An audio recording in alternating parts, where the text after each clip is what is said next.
شہنشاہ ولایت کا عظیم مجمع تحفہ یاری علیہ السلام مدد۔ سب سے پہلے بارگاہ احدیت میں دعا گو ہوں کہ پروردگار آپ تمام مومنین اور مومنات کا اس مجلس عزا میں چل کر آنا اپنی بارگاہ میں قبول و مقبول فرمائے۔ بانیان کا یہ صف عزا بچھانا اپنی بارگاہ میں قبول و مقبول فرمائے۔ بانیان کا خرچ اخراجات لنگر نیاز اپنی بارگاہ میں قبول و مقبول فرمائے۔ بانیان کے رزق و مال میں برکت عطا فرمائے، اور اس مجلس کے صدقے اس محفل میں جتنے بھی لوگ تشریف فرما ہیں ان سب کے تمام جائز دلی حاجات اپنی بارگاہ میں قبول و مقبول فرمائے۔ اور ہماری پہلی اور آخری دعا ہمارے بان میں آقا کا جل ظہور فرمائیں اور ہمیں اس قابل کریں کہ ہم ان کے سامنے پیش ہو سکیں۔ ساری دعائیں قبول بحق علی بحق بطول، دعاؤں کی قبولیت کے لیے بلند تر صلوات۔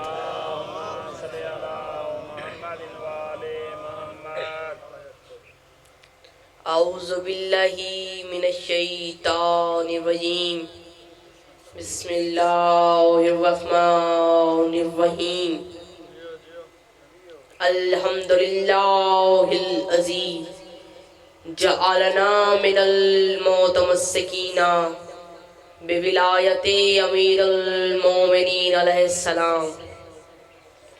اللہم ایک نعبد و ایک نستعین، الصلاۃ والسلام بتحیت والاکرام علی اشرف الانبیاء والمرسلین وعلی الطیبین الطاہرین المعصومین، ثم الصلاۃ والسلام علی سیدنا و سندنا و حبیبنا و شفیع ذنوبنا و طبیب قلوبنا بالقاسم محمد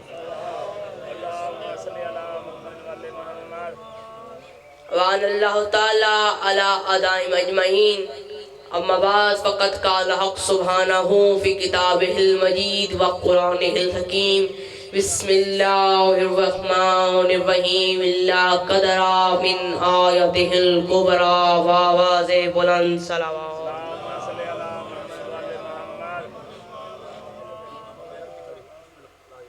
آج بانی سادات کی دعوت پر مجھے آپ کے پرنور چہروں کی زیارت کرنے کا شرف حاصل ہوا ہے۔ اگر اجازت ہو تو میں اپنی ڈیوٹی پاک شروع کر دوں۔ آج مجھے جو حکم ہوا ہے جس شہنشاہ ولایت کے فضائل کی تلاوت کرنے کا، میں کوشش کروں گا میری زبان سے نکلا ہوا ہر لفظ اس دہلیز پر پڑے ہوئے ہر ذرے کو کعبہ سمجھ کر اس کا طواف کرے۔ نعرہ حیدری، نعرہ ولایت، بڑی مہربانی۔ اس دہلیز پر پڑے ہوئے ہر ذرے کو کعبہ سمجھ کر اس کا طواف کرے۔ سامعین محترم، کچھ لوگ اعتراض کرتے ہیں کہ شیعہ علی کو بڑھا دیتے ہیں، ہم علی کو نہیں بڑھاتے۔ میرا مولا علی رسالت مآب کے قدموں میں بیٹھ کے کہتے رہے، میں تیرا نوکر ہوں، میں تیرے قدموں میں بیٹھنے والا ہوں۔ علی بادشاہ خون ہو کے اپنے آپ کو نوکر کہلواتا رہا، بندے نوکر ہو کے برابری نبی کی کرتے ہیں۔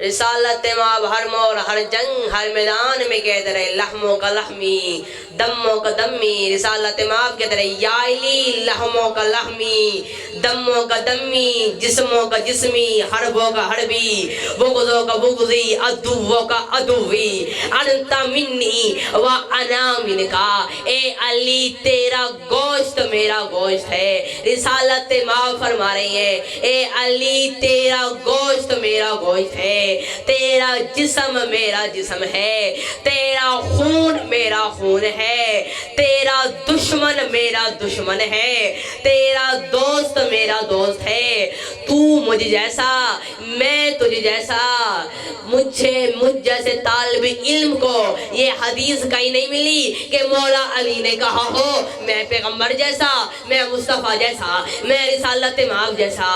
اور مولا علی قدموں میں بیٹھ کے کہتا ہے میں تیرا نوکر ہوں، میں تیرے قدموں میں بیٹھنے والا ہوں۔ علی بادشاہ خون ہو کے اپنے آپ کو نوکر کہلواتا رہا، بندے نوکر ہو کے برابری نبی کی کرتے ہیں۔ نعرہ حیدری، نعرہ ولایت۔ بڑی مہربانی، جو ہاتھ اٹھے ہیں وہ کسی کے آگے نہ جھکیں، بڑی مہربانی۔ سامعین محترم، ایک دن مسجد نبوی کے منبر پہ رسالت امام مولا علی علیہ السلام کی فضیلت کا خطبہ اپنے اصحاب کو سنا رہے تھے۔ فرمایا اِنَّا هُوَ مِنِّي بِمَنزِلَةِ ہارون وَنِلْ موسیٰ، فرمایا یا علی میرے ساتھ ایسے ہے جیسے ہارون موسیٰ کے ساتھ تھے اور موسیٰ ہارون کے ساتھ تھے، بس فرق اتنا ہے جب موسیٰ کلام کرنے گئے تھے ہارون گھر میں تھے، اور جب محبوب خدا معراج پہ گئے تھے علی پردہ وحدت کے اندر پہلے سے موجود تھے۔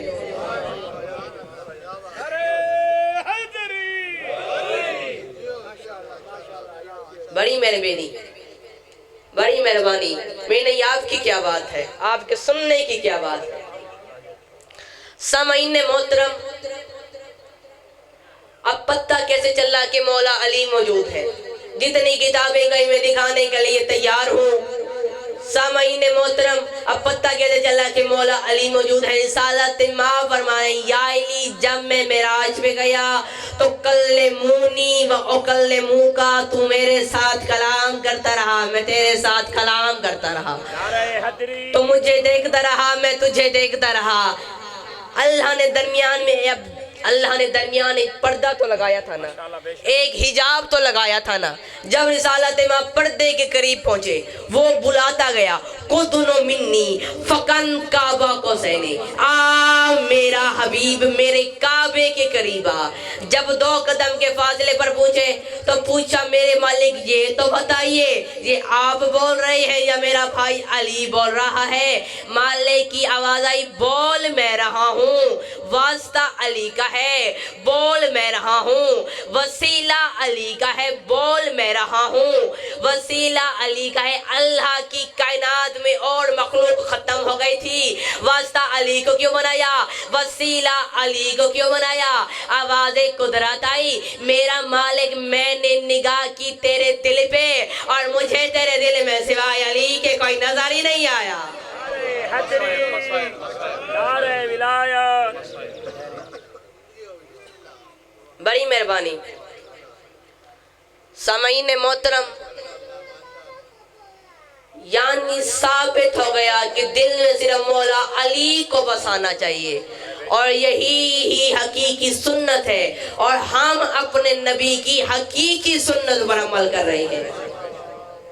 اب مقدر بنانے کے لیے تھوڑی سی کوشش کرنی پڑتی ہے، لیکن مقدر لکھتا تو اللہ ہے، تھوڑی کوشش کرنی پڑتی ہے مقدر بنانے کے لیے، کیونکہ اللہ کا ایک نبی تھا جس کا تخت ہوا میں اڑتا تھا، پرندوں کی بولیاں وہ سمجھتا تھا، چونٹی کا لہجہ بھی وہ جانتا تھا، فرشتے اس کے حکم سے زمین پر آ کر حرکت کرتے تھے۔ ایک دن اللہ کے نبی کا تخت ہوا میں اڑ رہا تھا، پرندے اس کے تخت کے اوپر سایہ کرتے تھے، یا سورج کی ایک کرن پرندوں کے درمیان سے نکل کر نبی کی جھولے میں آئی۔ نبی نے اس سر اٹھا کر دیکھا، ایک پرندہ غائب نظر آیا۔ پوچھا مالی ہدہد، ہدہد کہا گیا۔ پرندوں نے کہا ہمیں تو نہیں پتا، میں کہتا ہوں کتنے اچھے پرندے تھے، اگر ایک نے جگہ چھوڑی تو دوسرے نے اس کی جگہ لینے کی کوشش نہیں کی۔ سامعین محترم، پہ یہی باتیں ہو رہی تھی کہ ہدہد آ گیا۔ ہدہد کہتا ہے، ہدہد آ گیا۔ اب نبی نے کہا جلدی مجھے اپنی غیر حاضری کی وجہ بتا، ورنہ میں تمہیں قتل کروا دوں گا، میں تمہیں سخت ناب عذاب دوں گا۔ ہدہد کہتا ہے، ہدہد نے بڑا لطف اندوز جواب دیا ہے، میں آپ کی سماعتوں کی نظر کرنے لگا ہوں۔ ہدہد کو سرائی کی زبان میں درکھان پکھو کہتے ہیں، یہ اتنا سا پرندہ ہے، اس نے اتنا لطف اندوز جواب دیا ہے۔ ہدہد کہتا ہے، یہ جو دھمکیاں آپ نے مجھے دی ہیں نا، یہ جا کر کسی اور کو دیجئے گا۔ نبی کہتا ہے، اللہ نے تمہارے اوپر میری اطاعت واجب کی ہے، اپنا وجود بھی دیکھو اور دعویٰ بھی دیکھو۔ ہدہد کہتا ہے، سرکار دعوے کی وجہ ہے، لما خلق اللہ بی اللہ کتب اللہ جنہ فی شیاطینی اعلیٰ یا علیون۔ جب میرے خالق نے مجھے خلق کیا تو میرے پڑوں پر شیاطینی زبان میں میرے مرشد علی کا نام لکھ دیا، اور جس کے پڑوں پہ علی ہو اسے اللہ کا نبی عذاب نہیں دے سکتا، اور جس کے دل میں علی ہو اسے اللہ کیسے عذاب دے سکتے ہیں۔ نعرہ حیدری، نعرہ ولایت۔ یہی تو اصل عقیدہ ہے، کیا کیا جائے؟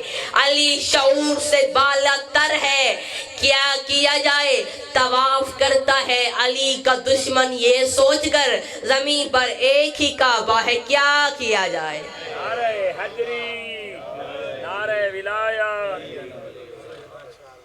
عزاداروں، اس گھر کے سارے ہی باب الحوائج ہیں، لیکن آج مجھے اس معصوم باب الحوائج کے درد سنانے کا حکم ہوا ہے۔ عزاداروں، جس کی شہادت کے بعد اس کی ماں ساری زندگی دھوپ پر بیٹھی، جس کی شہادت کے بعد اس کے جھولے کی جلی ہوئی لکڑیاں بی بی رباب نے اپنے پلوں میں باندھی ہوئی تھیں، بی بی سارا دن ان لکڑیوں کو چوم کر کہتی، ہائے او میرا اصغر، ہائے او میرا اصغر، اور تو کوئی تیر کھانے کا تھا، اور تو کوئی نیزے کھانے کا تھا۔ عزاداروں، یہ واحد کربلا کا غریب ہے جو 3 مرتبہ شہید ہوا ہے۔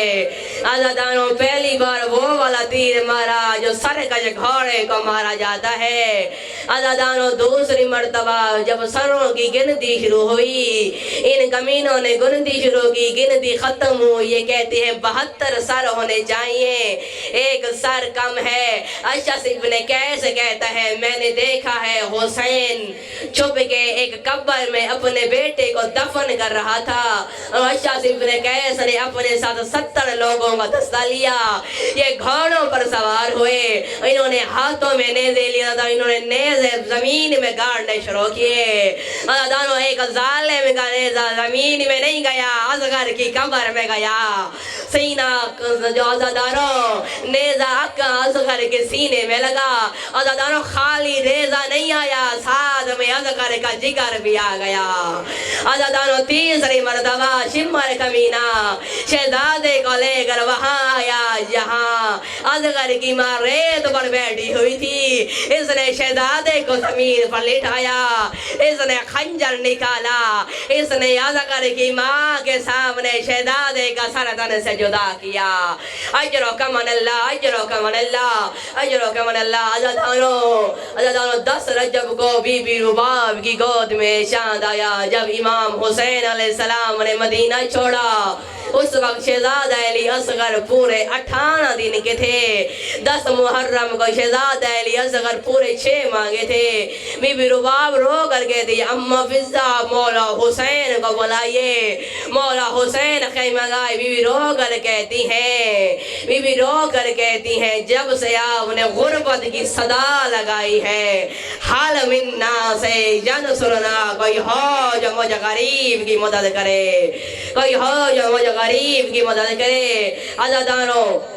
عزاداروں، بی بی کہتی ہیں، عزاداروں، مولا نے شہزادے کو اپنے ہاتھوں پر لیا، سینے سے لگایا، سینے سے لگایا۔ عزاداروں، نہ جانے مولا حسین نے شہزادے کے کان میں کون سی سرگوشی کی۔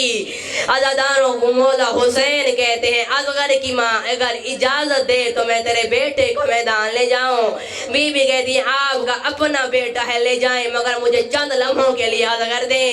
بی بی شہزادے کو لے کر خیمے میں آئیں، بی بی شہزادے شہزادے کو تیار کر کے واپس مولا حسین کے پاس لے آئیں عزاداروں مولا حسین شہزادے کو لے کر میدان کی طرف جانے لگے جب لوگ نے دیکھا نا کہ حسین آ رہے ہیں اور اس ہمت کمینے نے پوری فوج میں اعلان کرا دیا حسین قرآن میلہ لے کے آ رہا ہے اس کی ایک نہ سننا اور مولا رو کر کہتے ہیں میں قرآن میلہ لے کے نہیں آیا میں اپنا 6 ماہ کا اصغر لے کے آیا ہوں میں جانتا ہوں میری ماں نے حق مانگا تھا تم نے نہیں دیا حسن نے قبر کی جگہ مانگی تھی تم نے نہیں دی میں نے امن مانگا تھا تم نے نہیں دیا مسلم نے وطن مانگا تھا تم نے نہیں دیا میں جانتا ہوں تم اب بھی پانی نہیں دو گے جب عمر ابن سعد نے دیکھا نا کہ فوج میں بغاوت پیدا ہو رہی ہے یہ اپنے گھوڑے پر سوار ہوا یہ ہڑملے سے کہتا ہے تم اپنا تیر کب چلاؤ گے جب حسین جنگ جی جائے گا